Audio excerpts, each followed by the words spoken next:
Bom dia, meus alunos do sétimo ano A, sétimo ano B e sétimo ano C.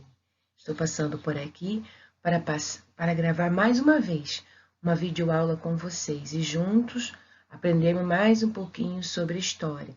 Hoje nós estaremos fazendo a revisão dos 7 primeiros capítulos do livro de História em preparação para o simulado este que acontecerá no final do mês de maio. Espero que todos vocês tenham aí um bom aproveitamento da aula de hoje, ok? Vamos lá. Capítulo 5. O comércio e as cidades renascem. Na Baixa Idade Média, algumas mudanças começaram a ocorrer na Europa. O excedente de mão de obra, provocado pelo crescimento populacional, o aumento das trocas comerciais e o crescimento das cidades. Os camponeses logo passaram a buscar outros ofícios, principalmente de artesãos e mercadores. E com o renascimento do comércio, aconteceu também aí o crescimento das cidades, além do surgimento de novos centros urbanos, que foi o renascimento urbano.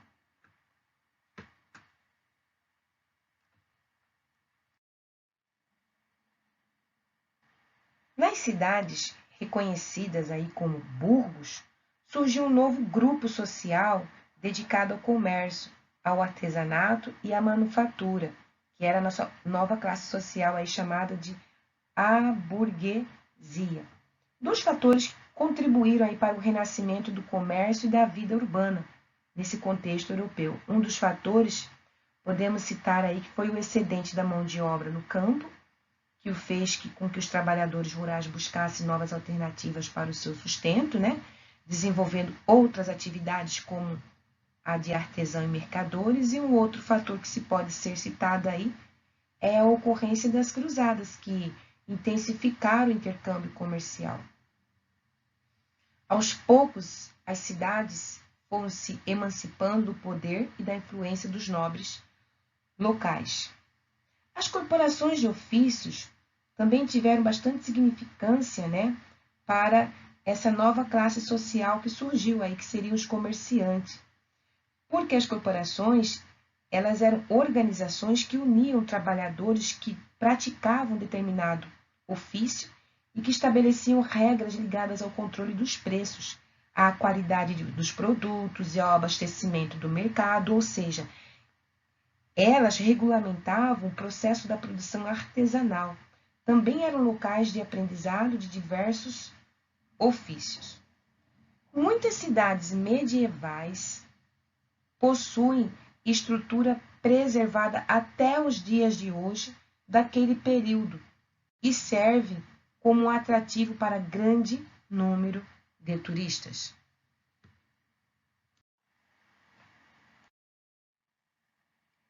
Capítulo 6. A peste, a fome e a guerra. Crise do século XIV.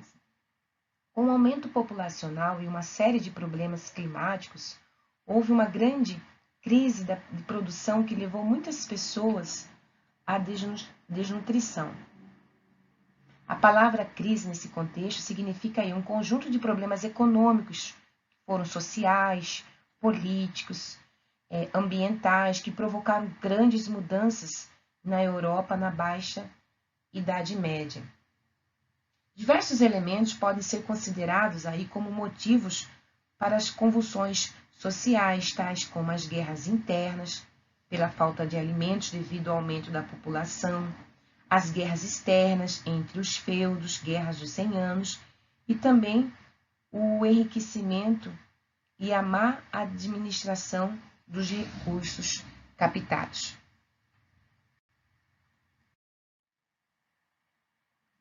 A crise do século XIV foi um período de transição porque, em decorrência de diversos fatores como esses aqui mencionados nesse gráfico, guerra, fome, epidemias e mudanças econômicas, ocorreram também mudanças em vários aspectos da sociedade europeia.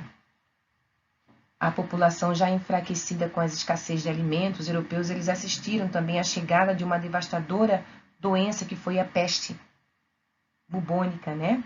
A peste bubônica era conhecida como a peste negra. Ela foi levada para a Europa pelos ratos em navios comerciais vindo do Oriente. Outro acontecimento importante que colaborou para a crise foi a Guerra dos 100 Anos, uma disputa comercial e política entre França e Inglaterra, ocorrida no ano de 1337 a 1453. Além dessas motivações, a gente observa que as duas nações disputavam importantes regiões comerciais, como a de Flandres, além da sucessão ao trono francês. No ano de 1453, os franceses conseguiram derrotar os ingleses, mas, no entanto, esses anos de conflito geraram muitos gastos para ambas as nações, além de inúmeras mortes e desordens, ampliando assim a situação de crise na Europa Ocidental naquele momento. Agora falando sobre a revoltas camponesas, devido ao crescente número de mortes e à queda de produção, os senhores feudais também eles tiveram grande prejuízo, pois o número de trabalhadores acabaram diminuindo e, consequentemente, a quantidade de impostos pagos também. Diante disso, os senhores donos de terra começaram a aumentar os impostos cobrados. Em decorrência desses altos tributos, em decorrência também da fome e das epidemias que se alastravam, os camponeses começaram a se revoltar contra os nobres. Um exemplo bem nítido disso aí são as jaquiqueiras, que seria uma revolta que aconteceu na França no ano de 1358, quando os camponeses, insatisfeitos com as situações de pobreza e a falta de proteção e descontentes, por conta das consequências da Guerra dos 100 Anos, eles invadiram os castelos, atearam fogo nos locais e mataram membros de famílias nobres. Ocorreram também outras revoltas em outros países da Europa que ficou aí tomada por convulsões sociais, além da fome, da carestia de alimentos e das consequências das guerras e epidemias. Por esses motivos que os historiadores vão nomear esse período aí de crise do século XIV. Então, fechamos aí este capítulo dizendo que durante a Baixa Idade Média na Europa Ocidental, todos esses eventos de fome, epidemia e peste negra, guerra, compuseram aí o cenário da crise do século XIV. Capítulo 7. O Renascimento Cultural. A palavra renascimento batiza o reavivamento cultural que foi vivenciado na Europa Ocidental na passagem da Idade Média para a Idade Moderna. Esse movimento, também conhecido como Renascença, ele vai durar aproximadamente 3 séculos. Ele espalhou por grande parte dessa região da Europa. Os próprios pensadores desse período passaram a se denominar renascentistas, justamente com o intuito de demonstrar que vivenciavam uma ruptura com determinado período e um novo momento histórico. Artistas e intelectuais acreditavam estar rompendo com os padrões medievais. Renascimento cultural. Contexto histórico do renascimento cultural. Nós temos aqui 3 itens. O primeiro, que é a transição da Idade Média para a Idade Moderna, destacando o século XIV ao século XVII, os resultados do renascimento comercial urbano. Sabemos que as mudanças, que as transição, que foi um conjunto de transformações que ocorreram na passagem de um período a outro, aconteceu aí tanto no comércio, e nas cidades, com a reabertura do comércio e também o surgimento de uma nova classe social, que era a burguesia. E agora as principais modificações culturais que se deram na transição do fim da Idade Média. O resgate de valores gregos romanos, que vem aí respaldado na defesa da chamada da Antiguidade Clássica, lá do período da Antiguidade. A filosofia defendida aí pelos filósofos da Antiguidade, o antropocentrismo, o humanismo, o racionalismo, onde o homem vai se tornar o centro de todas as coisas. O homem vai poder também, na questão do humanismo, aí, que é a filosofia do pensamento, onde ele vai se valorizar os seus pensamentos, as suas ideias. E na questão do racionalismo, a gente observa que vai ser o pensamento científico, né? Onde eles vão buscar a razão para as explicações de todas as coisas. Outro fator aí é a crítica à sociedade medieval, onde eles vão estar criticando a idade, vão pontuar o período medieval como a idade das trevas, que é a noite dos 1000 anos. E a gente sabe que isso é errado pensar, né? Idade média como idade das trevas, porque bem sabemos que ali houve várias descobertas, criações das primeiras universidades, os principais filósofos, né? Temos aí, nesse período também, o surgimento dos primeiros bancos. Eles vão também criticar a sociedade medieval por ser uma sociedade bastante teocêntrica, onde todas as explicações vão estar respaldadas na questão aí teocêntrica, né? Deus como centro de todas as coisas. E um outro ponto aí seria, como crítica à sociedade medieval, né, para os renascentistas, que seria que a idade teria sido um período sem avanços científicos e culturais. E isso é mentira. É uma visão aí bastante equivocada. No Renascimento, houve uma grande mudança nos valores intelectuais.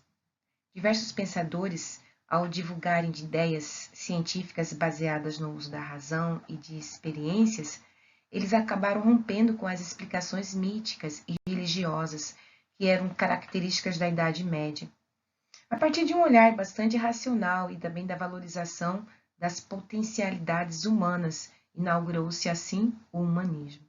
Muitos eles acreditavam, inclusive, que estavam rompendo com o período conhecido como Idade das Trevas, nome utilizado por intelectuais aí desse momento para retratar a Idade Média. Dentre os principais atributos desse pensamento da Renascença, destaca-se a valorização das heranças da cultura antiga da Grécia e de Roma, que pode ser notada principalmente na arte.